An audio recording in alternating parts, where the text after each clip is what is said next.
আসসালামু আলাইকুম ওরহমতুল্লাহি ওয়াবারাকাতুহু। বন্ধুরা কেমন আছেন? আশা করি ভালো আছেন। আমি কবিরাজ মোহাম্মদ খোরশেদ আলম, গ্রাম বাংলা ঔষধি গুণাগুণ গাছগাছালি চ্যানেলের পক্ষ থেকে আপনাদেরকে জানাই আন্তরিক শুভেচ্ছা ও অভিনন্দন। তো বন্ধুরা, আজকে আমি আপনাদের সামনে এমন একটি ঔষধি গাছ নিয়ে হাজির হয়েছি, যে গাছটা আপনারা অনেকেই চিনেন।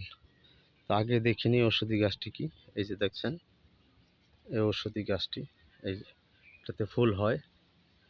এই ঔষধি গাছটা কী রোগের কাজ করে আমি আপনাদের সামনে তুলে ধরব। তবে যেই সংসারের মধ্যে স্বামী স্ত্রী ঝগড়া লেগে থাকে, স্বামী স্ত্রীর কোনো মিল নাই, তাদের জন্য আজকে এই ঔষধি গাছটি নিয়ে আপনাদের সামনে আমি হাজির হয়েছি। তবে যদি আমার ভিডিওটা ভালো লাগে, সাবস্ক্রাইব করে দিবেন এবং একটি লাইক দিয়ে পাশে থাকবেন। তো এটা কীভাবে ব্যবহার করবেন আমি আপনাদের সামনে তুলে ধরছি। এই যে গাছটি দেখছেন, এই যে গাছটি, এই গাছটির শিকড় এক কুয়াশে টান্দা তুলবেন। এই গাছটির এই যে দেখছেন শিকড় এক কুয়াশে টান্দা তোলার পর গাছটি তুলবেন শনি মঙ্গলবারের দিন।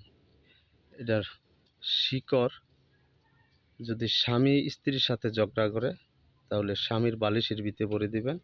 আর যদি স্ত্রী স্বামীর সাথে অমিল হয়, তাহলে স্ত্রী বালিশের ভিতরে ভরে দিবেন। তাহলে দেখবেন 3 দিনের ভিতরে আপনার প্রচুর কাজ করছে এই গাছটি। তো বন্ধুরা, এই গাছটি আরও রোগের কাজ করে। চুলকানি হলে চুলকানি রোগ সারে।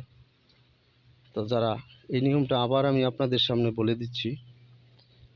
এই যে দেখছেন গাছের শিকড়, এই যে দেখছেন,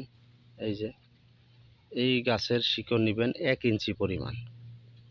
নেওয়ার পর স্বামী স্ত্রীর মধ্যে যদি ঝগড়া লেগে থাকে, তাহলে শনি মঙ্গলবার দিন এই গাছটা এক কুয়াশে টান্দা তুলবেন।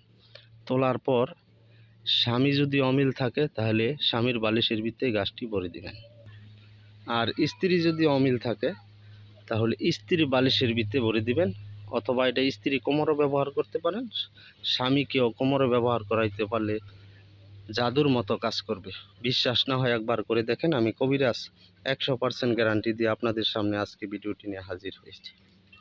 তো বন্ধুরা, আজকে আর নয়, সবার সুস্বাস্থ্যতা কামনা করে আজকের মধ্যে এখানে শেষ করছি। আল্লাহ হাফেজ। আসসালামু আলাইকুম ওরহমতুল্লাহি ওয়াবারাকাতুহু।